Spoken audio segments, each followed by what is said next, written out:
whether or not the homeschool parents had any teaching certification or any experience teaching, the outcomes were roughly the same. And the wonderful thing nowadays is that we have a ton of choices on curriculum. Mm-hmm. On my channel, my next show is going to be about homeschooling curriculum and how to choose it. And I have a really cool publisher that I want to talk about who makes homeschooling materials that are from before the era of modern public education. They're like the classical learning style.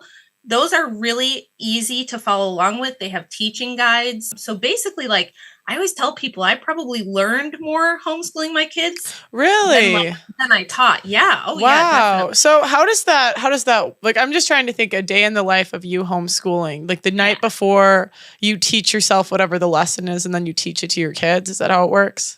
I don't know. Sorry if this is a dumb question. I just don't know. Everybody has a different style, but the way I do it is we kind of just go along. And then if I'm like, I don't know what this is, I'm like, okay. And then I'll show the kids. If we don't know this, how do we find the answer?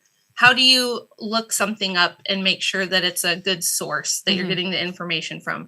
How do you figure out something you don't know? Where do you go to look for information?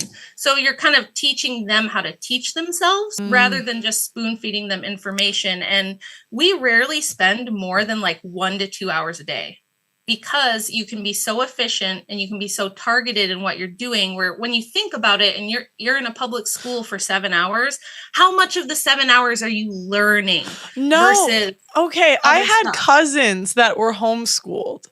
Okay. And I remember they would tell me, they would get out of, like, they're like, yeah, we maybe do it until noon on a late day. And I was like, what?